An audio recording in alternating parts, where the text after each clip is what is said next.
ジョジョーの野郎。鬼姫が完全にぶっ潰しやがって。Oh my god. Hello everyone, welcome to Joe Consumes Cinema. I'm your host. Long is the way and hard that out of hell leads up to the light. And today we have Ashita no Joe, episode 53. So right now where Joe's headspace is at, with the death of Rikishi, I think it's going to be a hot minute before he actually gets back to fighting, but ultimately I believe he will return to fighting.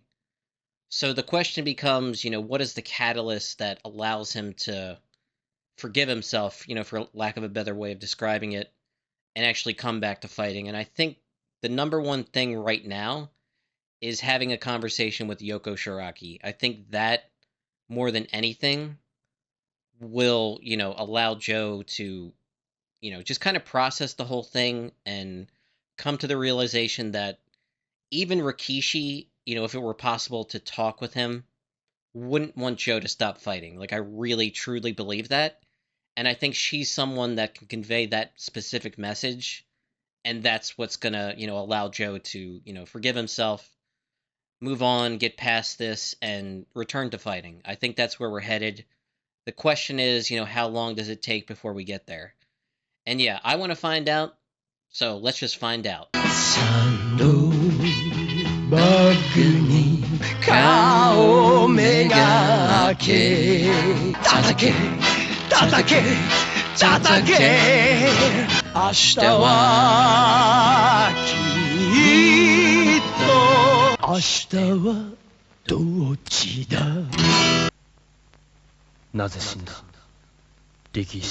The man I hate. That's interesting. なぜ死んじまったんだよ、力士。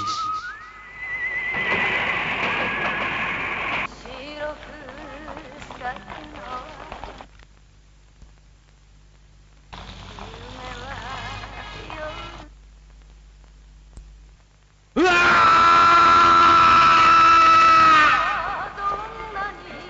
俺の胸にぽっかり黒い大きな穴が開いちまったような気がするのは、いつもその穴をヒューヒュー風が通り抜けていくようなこの嫌な気分は。けど悔しくはなかった。勝敗とは関係なく、お前と俺との少年時代からの決着をつけた。お前との数々の因縁もきれいさっぱりなくなったと、むしろすっきりした気分だったんだ。つまりよ、試合が終わっちまえば、たとえ俺はお前が生きていようが死んでいようが、お互い何も考えなくてもいいってはずだったんだ。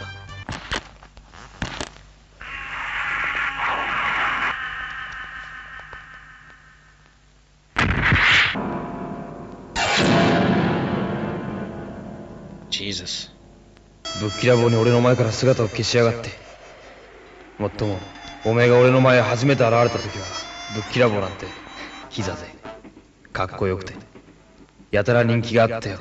その上めっぽう強いと来てやがる。何から何まで俺より一枚上手だった。そいつが俺は許せなかったんだよ。これは事故ですよ。第6ラウンド矢吹君の放ったテンプルへの一撃を受けてダウンした際、ロープで後頭部を強打したことによる脳内出血、それに過酷なまでの減量が死期を一層早めたと言えるでしょう。He's starting to see him. It's not him. 聞こえるぜ力士、お前の歌声がよ。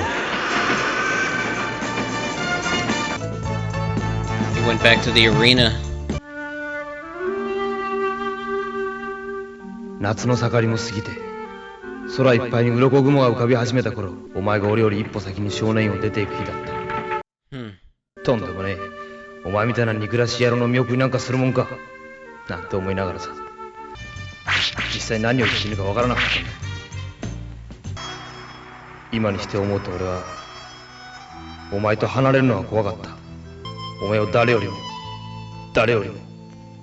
親しい存在に感じていたんだ。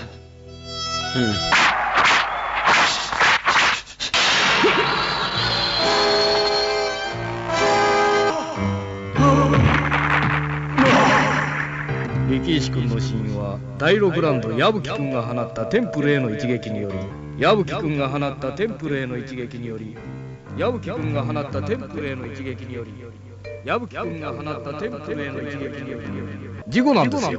事故なんです。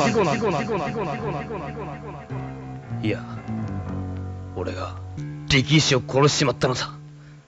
あのかけがえのない力石をこのリンゴの上で殺したんだい。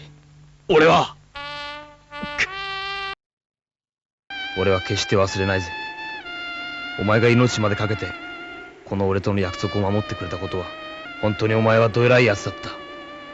そしてお前だけだよ。俺に対してあれほど真剣に接してくれたやつはみなしご嬢、無法者嬢、喧嘩屋嬢、野生の嬢、断平のおっちゃんにとって最初戦、俺は自分の見果ての夢を叶えさせる剣闘人形に過ぎなかったのさ。ほれ、熱いおでんも煮えてるでよ。さあさあさあさあ、遠慮するなって。さあさあ、座って座って。 Who the hell is this guy? あの力石徹だけが一人の男の持てるありったけを叩きつけて、お客さん、何にしますか？一切欲得抜きでこの矢吹城と肉と骨をぶっつき合いきしませ合って、父であり兄であり親友であり、そしてもっとそれ以上の俺の全てだったんだ。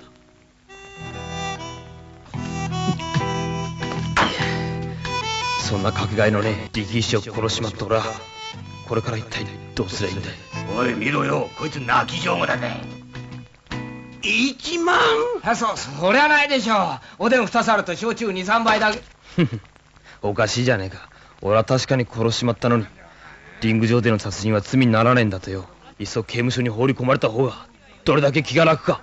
Oh, no. ちょうど今ここに居合わせた暴力おでん屋たちには気の毒だが、俺は今こいつらを殴り殺す。 Oh, ゲー God. ムの上での殺人は罪にならねえが、ここでの殺人は立派な罪になる。新進ボクサー矢吹城、町で乱闘騒ぎ、傷害致死で刑務所行きとな。やろう、何しやがるんだよ。こいつは面白いよ。ぶっ殺されても知らねえぞこそ。殺すか。オッケー。なめんな。やめろ。やれか。 Oh, God.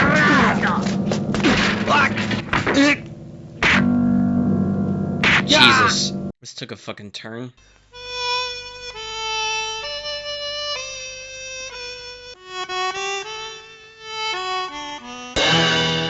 Oh, God. Quick reminder to like, comment, share, subscribe. Also consider signing up for my Patreon. For $1 per month, you get access to all my exclusive reactions, also a guaranteed movie request. With that, let's get right back to the reaction.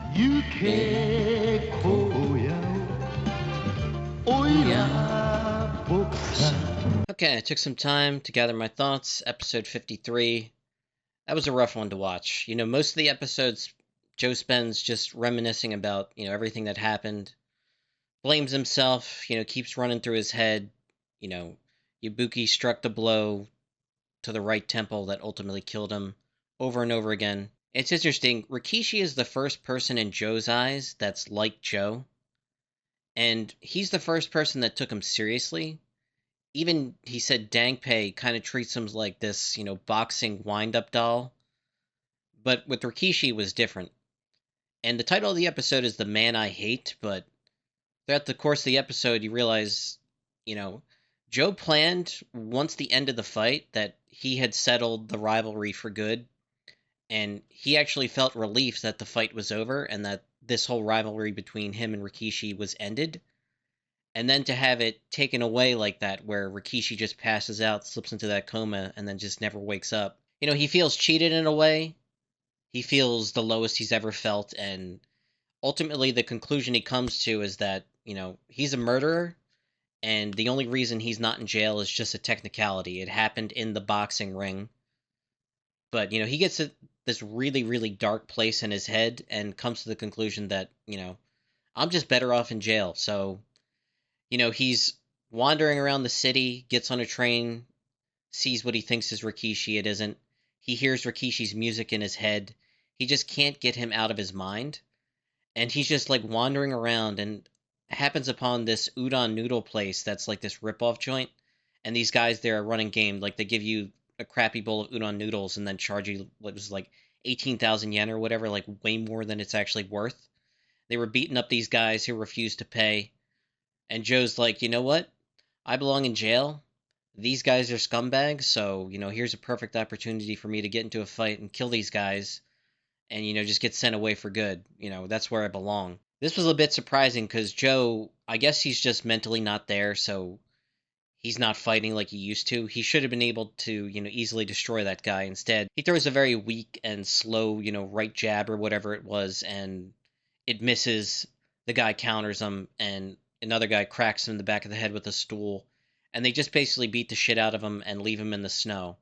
Now, I know Joe isn't dead or anything like that. Like, he's not in a good spot mentally, and, he just got beaten up, but he's passed out in the snow. It's covering over him. He's about as low as he can get right now. But he's going to wake up. Someone's going to find him, something like that next episode. And I think next episode is going to be the one where we get that conversation between him and Yoko about, the nature of everything that happened.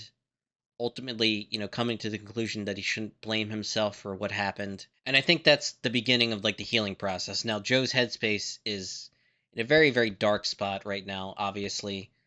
I think he's going to find a way out of it. And I think that conversation is the sticking point. That's the thing that's really going to change things. But yeah, it was a really good episode. And, our boy's in a dark place, but, I think there's a way out of it. And I think he's eventually going to find it. It's just a question of how long does it take to actually get to that point. Allowing himself the opportunity to forgive himself and move on, move past this. I think it's in him.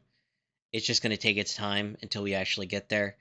I think next episode will be the conversation that needs to happen. Maybe he does something like actually visits Rikishi's grave, which he didn't actually do thus far. And yeah, I think that's how we move past this, and ultimately he gets back to doing what he was meant to do, and doing what I think Rikishi would want him to do, and continue fighting. And yeah, that's pretty much all I got, so as always, thanks for watching, and peace.